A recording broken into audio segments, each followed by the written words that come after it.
yet in school. So many people here. They're probably around my age.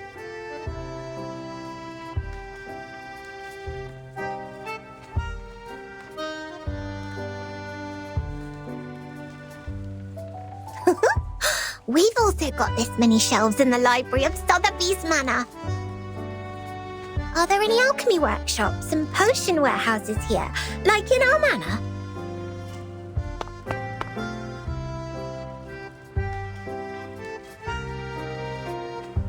Where can I find Ms. Buanish?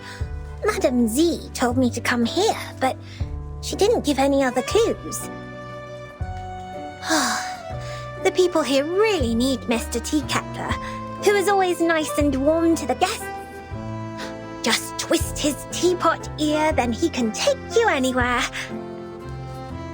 If not so, placing a luck-a-day potion at the entrance would help as well. If I had made it before I came, Ms. Buanish and I might have met by now. Or she will just pop up behind me. Are you looking for me? Oh, my word! Oops, that was too loud. Where are my manners?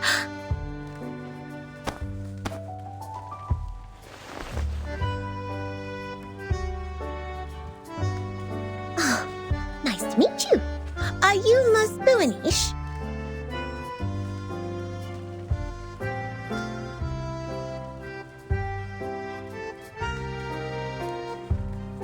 That's fantastic. How did you find me? Did you see me in the Oneiromancy or through a crystal orb? Either way, it is the great Arcanum. I'm much greater than that. Look at you, dressed as if you'd just been to a ball. You are as eye-catching as the pigment board on a sketch. I saw you the moment I came into the library. A ball? Does the Foundation hold balls too? Non, I'm saying... Est-ce que tous les amis de Vertine parlent comme ça? Never mind. Madame Z told me you wanted to look up the materials on the mysterious school that believes in numbers here. That's right.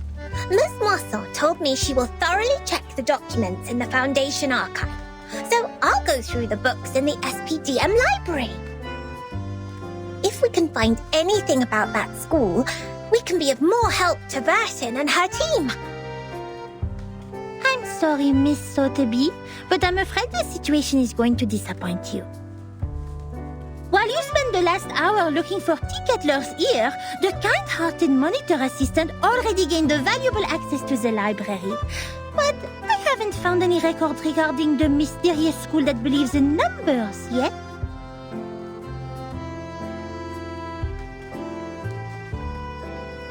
Oh, but Ms. Moisson said there are so many books here that they can cover the entire back of a Stronsay beast. That's a bit exaggerated, but she's right. Nevertheless, the librarian was transferred to a more important position years ago due to the storm. Many old books are not yet sorted. Some even went missing in the chaos. The only relevant materials I could find are the stories of Pythagoras and some books on mathematical theorems. But I don't think they have anything to do with Vertine's issue.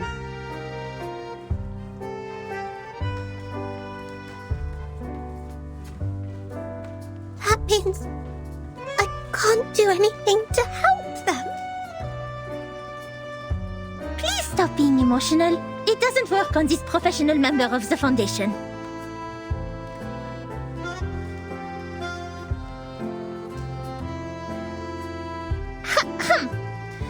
Without field investigation permission, I can't take you out to collect information. But in fact, there is still another reference room only known to the most outstanding monitor assistant. Hooray!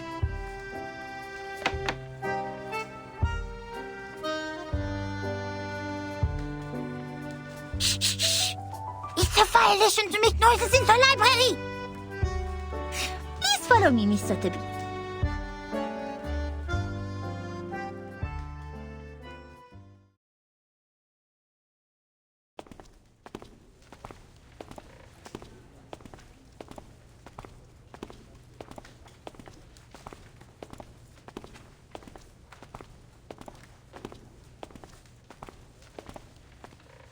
Thank you so much, Miss Buanish.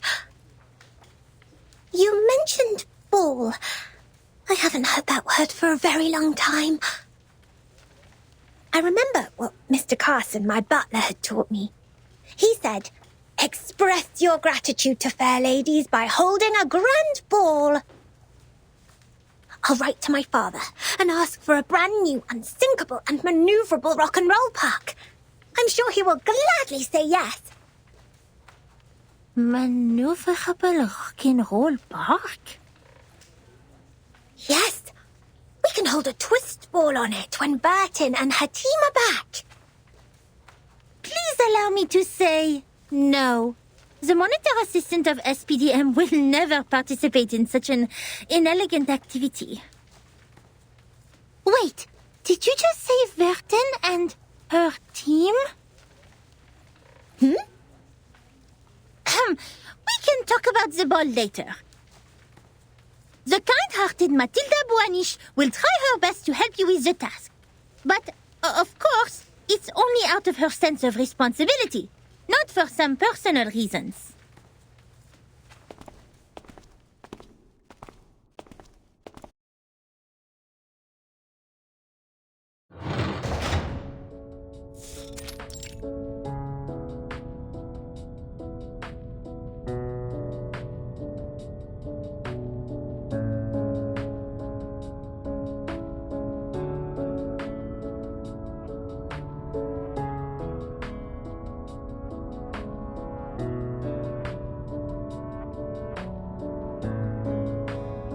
Here we are.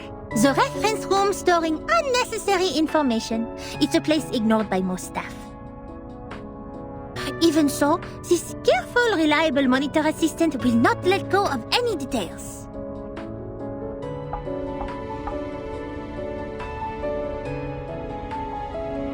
I hereby officially appoint you as the Chief Assistant of Monitor Assistant of SPDM. I will take my responsibility and teach you how to become a devoted Foundation member.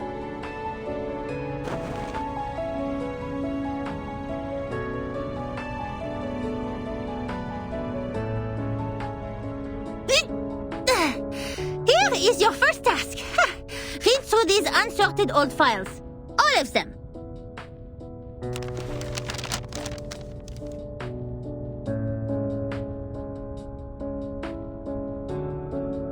I have searched all the archived ones. These are the last parts. Most of them are discarded administrative documents, low-priority materials, and substandard reports written by rookie investigators.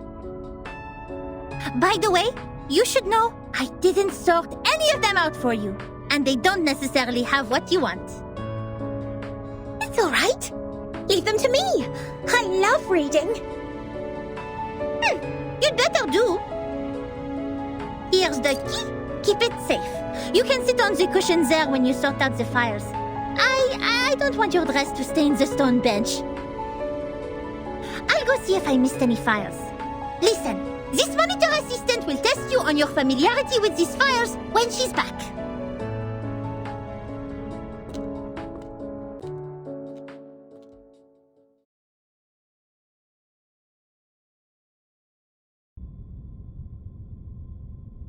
Double check completed.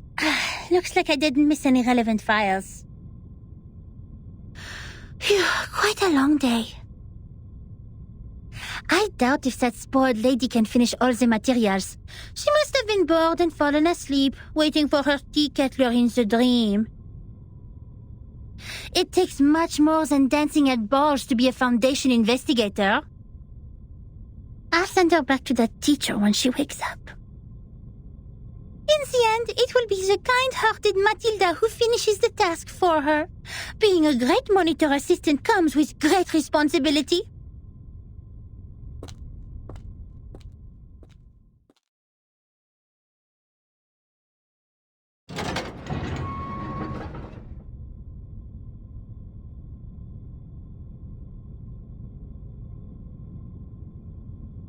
Oh, Miss Boanish!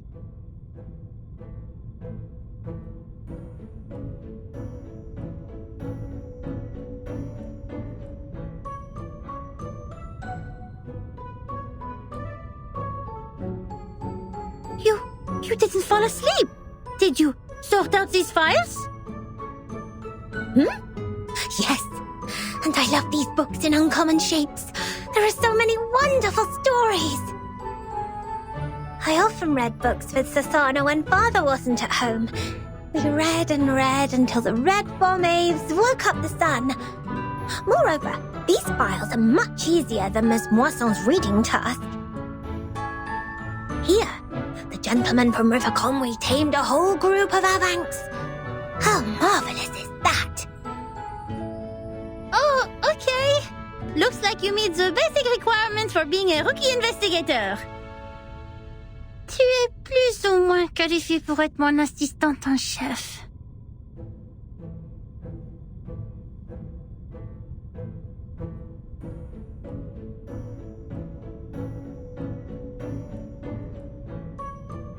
And I also found this interesting report.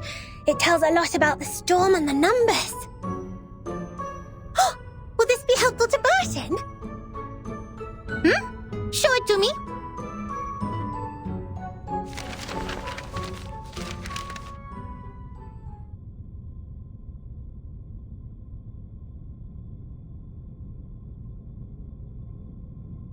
I have to say, it is undoubtedly a violation to submit such a report, but it will be a travesty of the truth and human sense if I cover it up. Peace, sense, justice. They have always been the creeds in my heart, and are now the reason why I have decided to write down the whole thing. A long time has passed since the first attack of the most severe crisis in our time, but we are still wondering, what on earth does it mean? That was the eve of the millennium, of which no one had any memories, illogically. The next day, time was already reversed to 1996 the moment we opened our eyes. We walked out of the building made of grey and white marble as usual, hardly aware that the sun we bathed in was from another time. Our survival was unexpected and almost unbelievable in such a calamity which swept the globe. Why did the headquarters of the Foundation survive the reverse? Why couldn't we find our younger selves in the outside world? Did any other region survive it as we did? What was the cause behind this calamity? I didn't know, nor did anyone else. Things remained unclear until time was reversed again. This time, we all witnessed that rain in the 80s.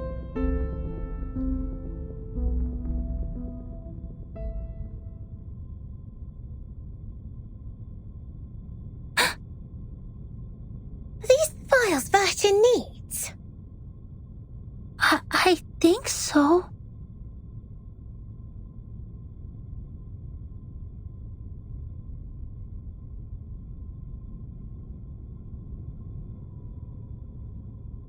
It's a report written by someone who witnessed the storm.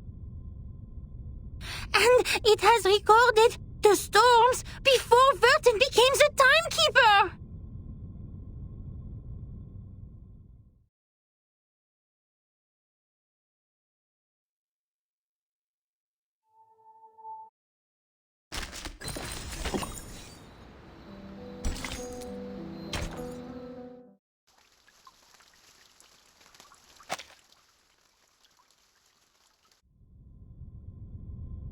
Before she became the timekeeper?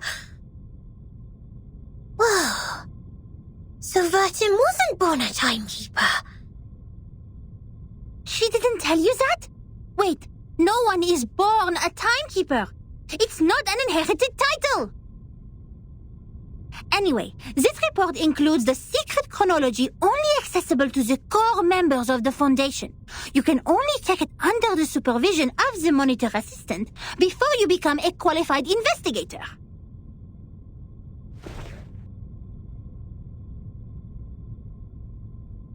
No matter what the reason is, It shouldn't have been shoved in this dusty room like rubbish. To evaluate its authenticity and risk, the genius Mathilda Boiniche will fulfill her duty as the monitor assistant and carry out a thorough inspection of this report. If you agree to this resolution, please nod, Assistant Sotheby.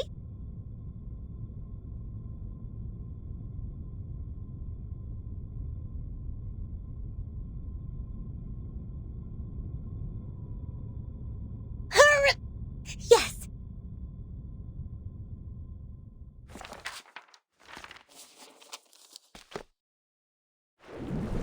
That was 1985.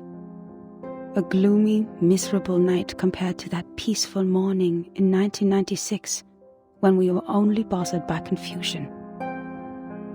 We didn't expect time to be reversed again, nor did we understand the consequence. Even now, I still remember Paulina's desperate cry. One of her hens was already inside the safe area when she fell at the entrance to the headquarters, and that was the only part of her left to us the next second. The only legacies we found were an engagement ring on that hand, and her favorite blue polka dot scarf, which we used to wrap her remains in the end. To be honest, I admired those who still remained calm and sympathized with the arcanists on the edge of mental breakdown. It had nothing to do with the 1/4 arcanist blood in my body. It was only the kind of empathy which all mankind would share out of instinct in the face of a hopeless calamity.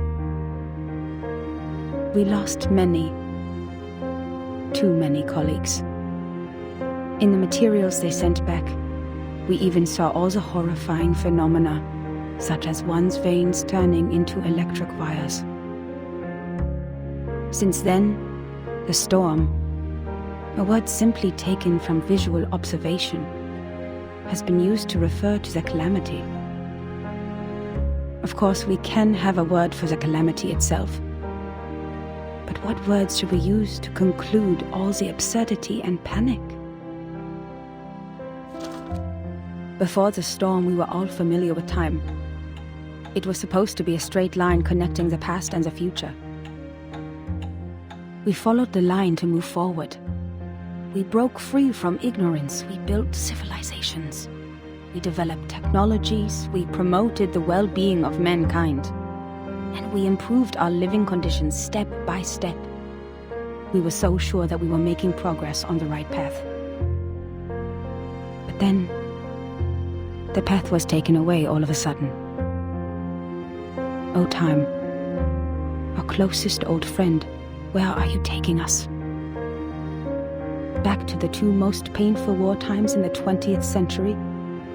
The era when no one had ever heard the hiss of steam engines, or the century when mankind was yet to be enlightened? So far, mankind has achieved a lot in history. Dynamos, automobiles, flyovers, railways, hospitals, poorhouses. But if it goes on like this, what is the point of all the efforts we have made? Now we are like a shipwreck left on the island of time, witnessing the fall of the whole modern world in the unstoppable tsunami. Even though the Foundation has lost a lot of staff members, they are still doing fine compared to Laplace. My younger brother was a good example. He was the most sensible person I have ever known. On the first day of the second reverse, he told me, in a calm manner, "At least we have reaffirmed that Newton was right. There was never an arrow of time in classical mechanics. Neither in relativity nor quantum mechanics. That means this is absolutely normal. Whether the time goes backwards or forwards, even if it starts spinning around like a tabletop football player, they're not against the law of physics. We can go back in time and give Poincaré a medal of great profit." The next day, he almost fell off the 6th floor due to excessive drinking. All the perceptions of time and space developed to this day were overthrown. We couldn't find any theories to explain the storm in any existing researches. There could only be two reasons for this situation. Either we've been completely wrong all the time, or we've come to a brand new world. And this new world can never make sense in the way of science, or that of physics. It cannot be verified by an independent third party, and it is impossible to be comprehended through reasoning. Is it true that we have been going the wrong way? Is it true that those once proven wrong by history, those arcanists who claim to possess gnosis, are actually on the right path? In fact, the one who put an end to the chaos was indeed not a human. This thing, I had no idea what it was. It claimed to be a machine which never stops working. It laughed at the limitations of our brains and the metaphysical mistakes we make ceaselessly. But it did solve the most urgent issue. A system was built to tackle storm-relevant emergencies after it took charge of Laplace.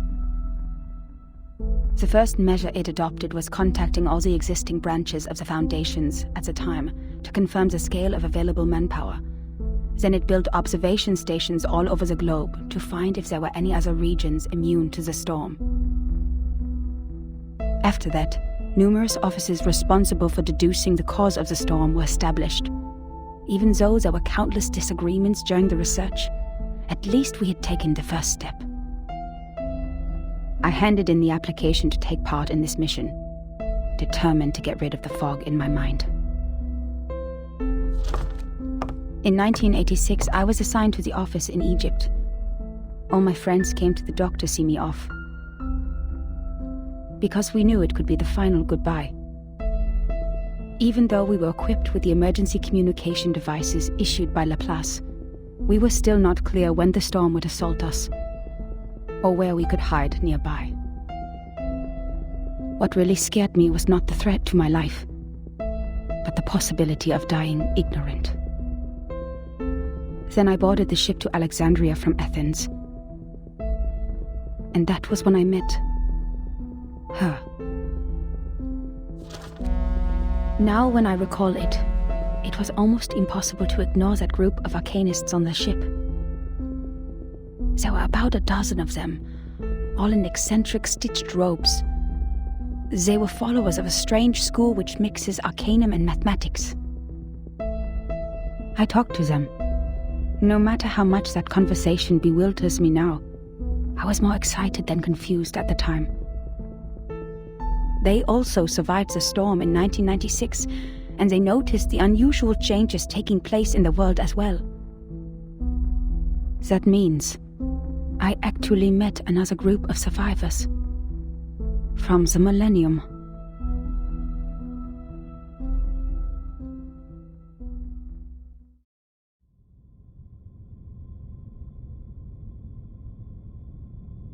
Wait! A school of arcanists who survived the storm?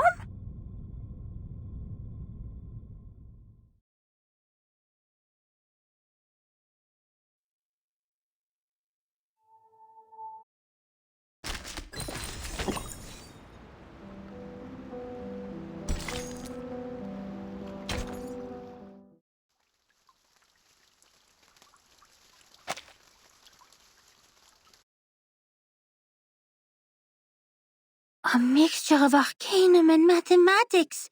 The ship on the Mediterranean. Unbelievable. Our investigator actually met this group of arcanists who believed in numbers, and even left such a precious record down on paper. Does it mean we are close to being helpful to Virgin?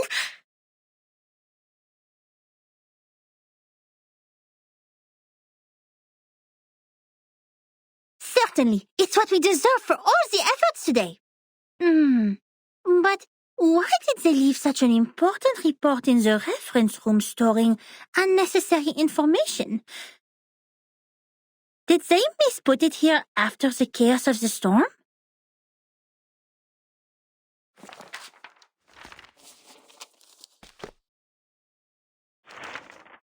Among them, the most easygoing one was Hugh. He was an engineer as well as an arcanist.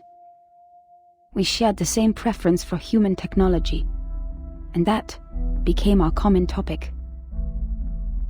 Hugh was in his 30s, red-haired, cheeks sunken, and deeply depressed due to some kind of eye disease. He was a decent man, with a prudent attitude, working at a desk most of the time.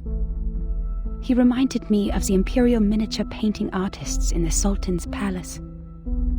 Most of them ended up blind after toiling for their life. He showed me the picture of his daughter. I don't have children, but I could feel his happiness as a father. Although I got along well with Hugh, he seemed quite out of place among that group, which was actually led by her. I don't know what words to use to describe her. She was like a meteor shower, a tempest, or an unreasonable catastrophe itself. Her existence was just like her name. It was simple, yet implied a lot. Please forgive me for my cowardice. Even now, I don't have the courage to write down her name, if one would call that a name. In fact, she was quite a kind, warm-hearted person. Among all the unregistered arcanists I've met, she was one of the nicest ones towards the Foundation. She looked young, even though I heard she had a daughter too. Besides, she still possessed the innocence of a child, and that kind of excitement exclusive for genius. That's right. It seemed the whole world was like a sparkling toy to her. Our communication was heart-stirring at the beginning. Both of us were eager to find out what was happening, like two shipwrecked victims grappling at each other on the sea. But I didn't have the slightest idea what she was talking about, actually. The problem was not the typical communication issues between humans and arcanists. I was sure the language we used didn't pose any obstacles, but still I couldn't understand any words of hers. I would believe that one is highly intelligent if one can name all the factors of 11,567 without thinking. But what this one said was illogical nonsense which no one could ever imagine. She claimed that there is a world of numbers, above all else, where the non-physical essences of all things exist in the form of timeless, absolute, unchangeable ideas, and that the physical world where the time flows is nothing but an appendage, which has never been real or true. And that's why the chaos in this world is not worth any attention, and we should focus on what happened to the supreme existence. What an utter disaster combining modern maths with ancient superstition. I saw another hubristic arcanist pretending to be the prophet by reliving Platonism. I don't even bother to mention the balderdash on soul numbers. Even the New Age movement could use some of her absurdity. But that was not yet the end. She even claimed to be aware of the exact year when the next reverse would happen. But when I asked her about it seriously, she said, "My apologies. I've made an oath. I shall and only shall reveal the demonstration to people who have their own soul numbers." I'm not sure whether she was making fun of me or being serious, but I had this feeling that she was eager to tell me how she was granted the secret through a moment of afflatus. It seemed she just saw through the laws behind all things instead of finding them through logical deduction. Can't you see it? It is right in front of you. After I expressed my inability to comprehend her words 30 times, she finally gave up and proffered regrets. I'd rather take it as a new kind of humiliation. What really irritated me about her, however, was her contempt towards science and all the scientific research methods. As far as I'm concerned, the value of a theory lies in its reliability, universality, and generalizability. Our pursuit of the truth has laid the foundation of modern science, allowing us to change the world. Yet, in her eyes, the value of a theory lies in its beauty. I talked to her on the current situation, and I told her how we would save lives and preserve the hard-earned technology of mankind if we could find the pattern of the storm. It was of course not an easy thing to do and would take enormous manpower, so I asked her sincerely to join the Foundation. Yet again she responded with contempt. She believed they would only become another military squad of the Foundation's. Darling, maths are beautiful for their uselessness. That's why it remains noble and graceful in this sordid world, despite you humans' reckless action of using it to calculate ballistic. She turned down my invitation and left an unfairly negative comment on our storm observation project. The observation stations you built are destined to be toppled because their basis is the fragile world that follows the laws of physics. The efforts you've made are like nails on a sand beach, which will only be carried away by the next tidal wave. But I said, perhaps our efforts are in vain, but someone has to do it. We will try every corner of the beach before making the conclusion that the world we are living in is already a hopeless ruin. What a pragmatic, rigorous, and rational speech. But dear, the world is a hopeless ruin. The conversation ended in disagreement. I don't know why arcanists hate the world so much. Perhaps the reason is they have never been truly accepted. To this day, I still remember her venomous conclusion. The world built on past experiences has ended. In your words, which you used to mock us, why not embrace the reality? Yet about the gnosis which she deeply believed in, and the so-called prophecy she made through numbers, she had never given any proofs or details that showed rigorous logic. And the reason for her inactions was an oath she had made before some stone? Therefore I believed her words were only the nonsense of a lunatic.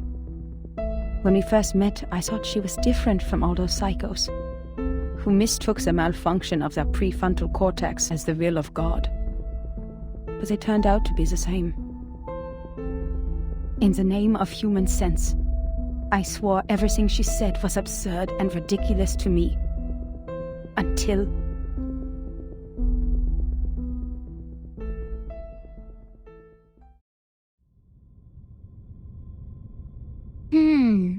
Madame Z said the arcanists on that island are all named after numbers, because they have a strong belief that numbers are the essence of their souls. The investigator wouldn't write down her name. Is it because of the conflict between their beliefs?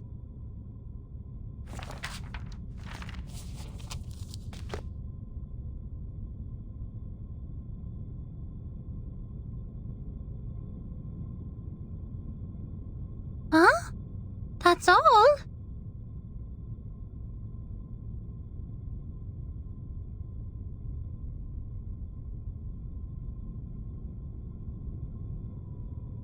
Submitting such an unfinished report would only cause problems for the reviewers and evaluators, but this investigator didn't even write down their name. Don't worry, Ms. Burnish. I'm familiar with this situation. Every time after the brave Typhon defeats Jupiter, he returns to the Auto Island. But each time we twist the ear of Mr. Glassbox, Typhon will show up again and again. Ms. Moisson told me the ear is the key to bringing back our hope. Wait, don't tell me you are talking about the shows on the mechanical television?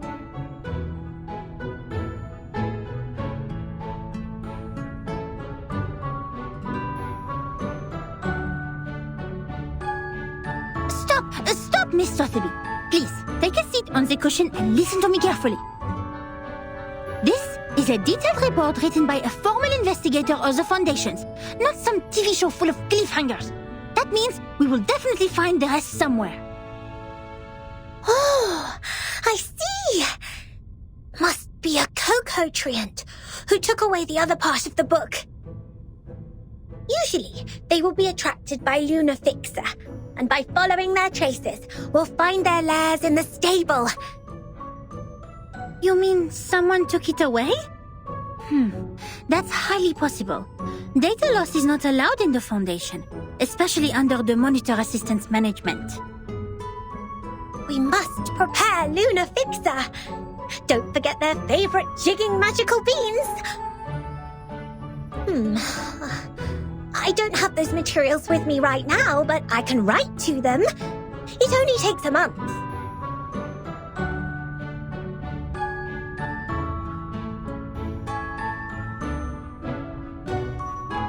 Nuh-uh, we don't need that.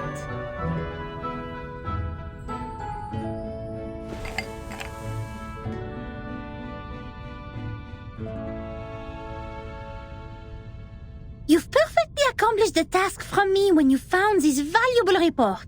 Well done, Assistant Sotheby. Now it's time for the great Matilda to show a little bit of her greatness.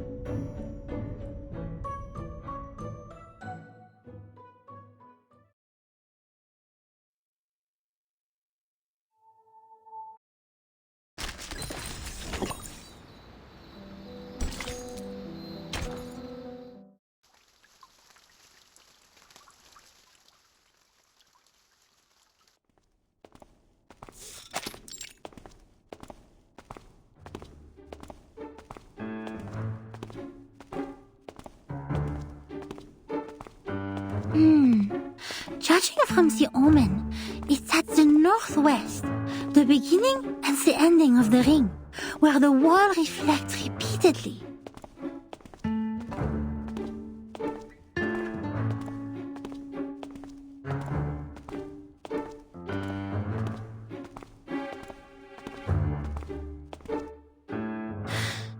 The northwest of SPDM. This one is straightforward. The beginning and the ending of the ring is not a problem either. The icon of the computing center is exactly the Ouroboros, a serpent eating its own tail. Here we are. But where the wall reflects repeatedly, does that mean a closed room with mirrors? The mirror in the display center is a huge kinescope in the wall. And the one in the airtight laboratory is a crystal clear observation window. The one in the rehab center? No. The mirrors in the operation room have been replaced with curved electronic screens of steel structure after that xenopilot made a scene. So, where is the answer?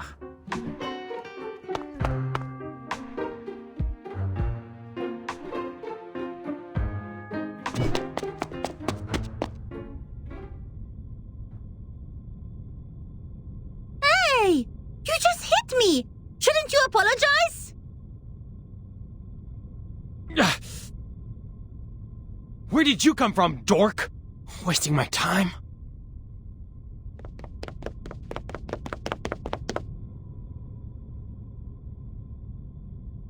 What? How could he say that? That's rude! That gentleman doesn't look well. He's covering his face. His nose is running with purple liquid. Oh dear. Did he drink a whole bottle of purple Chrysandra juice? He needs treatment immediately. Oh, if only I had brought the Phoenix heart nerves with me. He ran towards the rehab center. Nothing to worry about. Just another patient trying to prove he has recovered.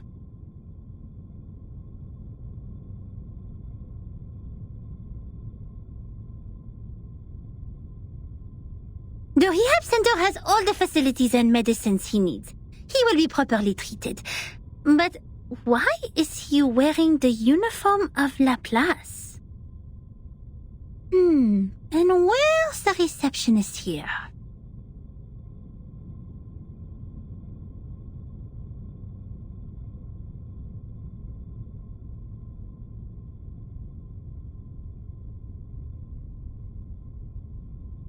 Does everyone go to the weekend party night?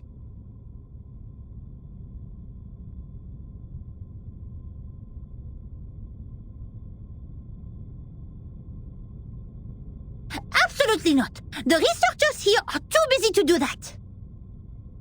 The computing center is working on the most urgent and vital project, the research on the immunity to the storm. We should not disturb them unless it's an emergency. So please stop calling the office and put down the telephone, Miss Sotheby. This is not the ear of a tea kettler, and it won't take you to any twist balls.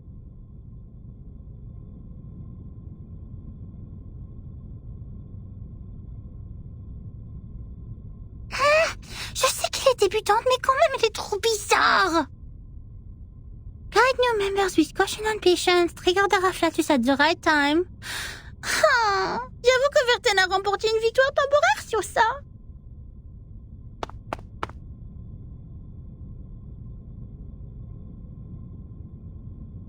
Miss Boonish, I just read the map on the counter.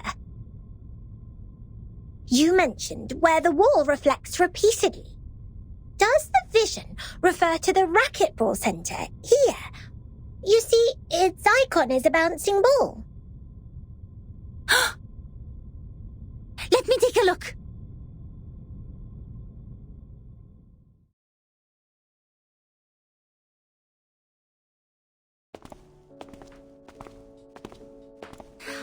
Found it! This is really the right direction. Next, empty boxes, glasswares, and copper pieces. Looks like our destination has piles of metal.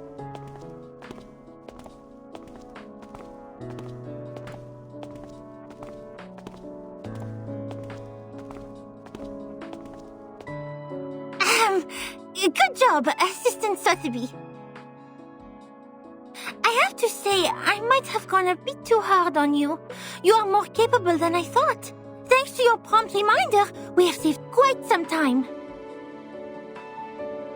Sotheby is glad to help.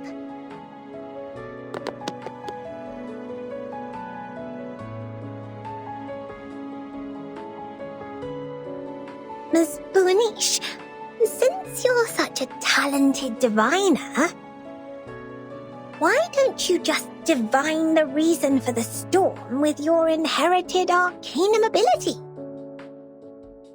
According to Ms. Moisson, the reason still remains a mystery.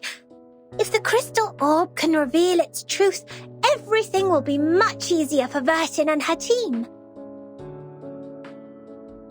Divine the reason for the storm?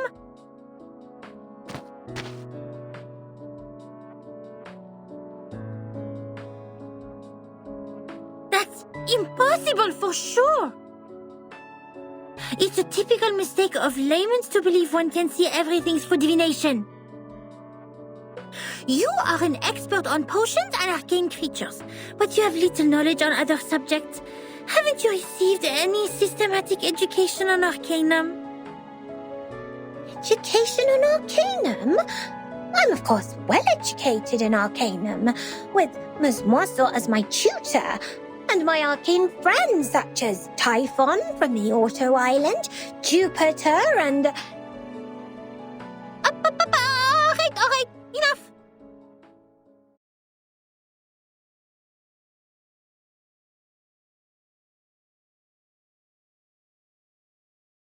I have understood the fact that the education you have received is not systematical, or say incomplete, imperfect, inelegant.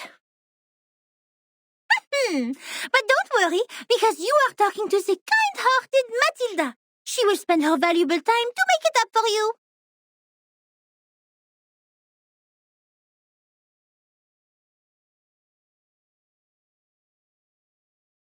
In fact, the system of arcanum knowledge is not completely separated from that of human science.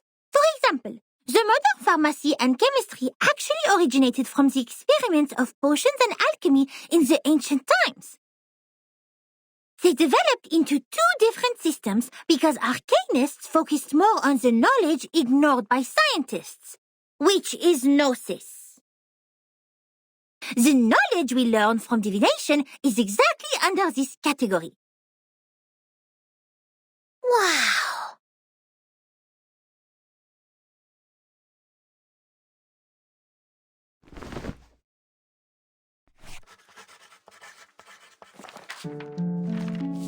Let me fill you in with more details. If two human researchers test Snell's law at two different places at the same time without making any mistakes, they will always reach the same conclusion. Or if two potionists use the same ingredients and follow the same formula to make the cough cough stop stop potion separately, their products will also have similar effects. However, if two diviners respectively perform divination on the same thing, they will probably see totally different visions.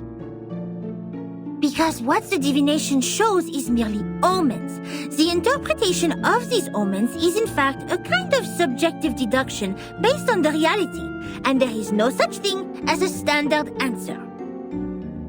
Even if the two diviners draw the same conclusion, it is more of a coincidence than a result that implies generalizability. So diviners never check the accuracy of their divination through the review of peers. And this is an example of gnosis. Unlike human sense, it is unique and possesses no universality.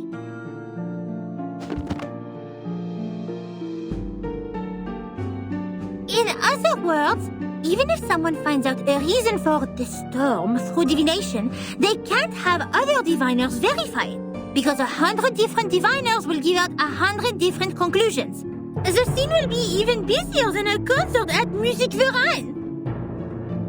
That being said, the more possible result we get from the divination is nothing. Divination cannot bring knowledge which the diviners have never learned. The divination of such world-class knowledge, as complicated as the reason for the storm, can only be performed by world-class diviners. We may find one or two diviners like that if time continues to be reversed, like Nostradamus. But he lived in the 16th century. Besides, even Nostradamus is not always right. But Miss Buaniche is! Thanks to your divination, we're getting closer and closer to that report, right?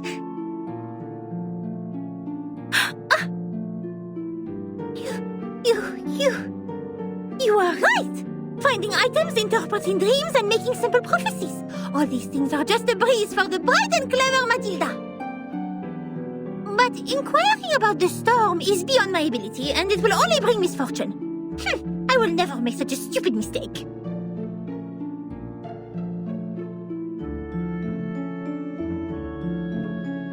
In fact, this half of the report and the handwriting of the author are perfect divination media. Besides, our target is not far away from us, and I'm familiar with the surroundings, which have made things much easier than usual. It is true diviners can improve the accuracy and controllability of their gnosis by practicing repeatedly, holding the rituals properly, and making targeted preparations. But that still doesn't mean the result will be absolutely accurate.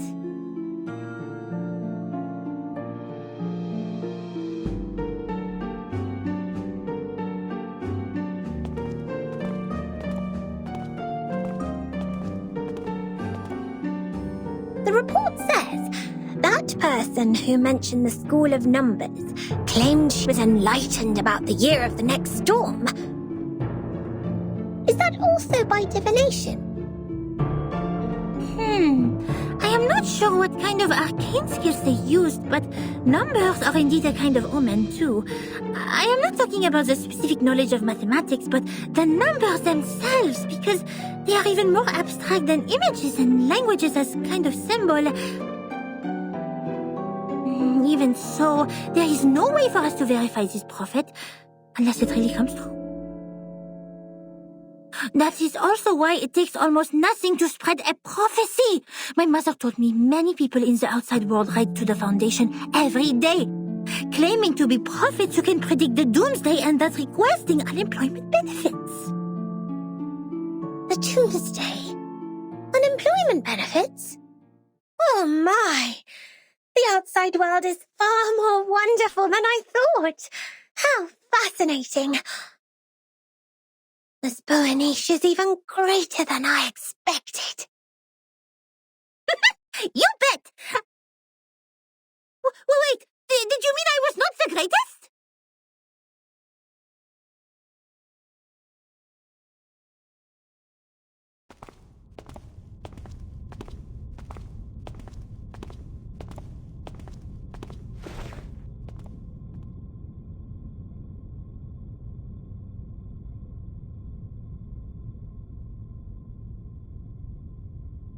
Here we are, Miss Sotheby. Now, this is the moment to verify the result of my divination.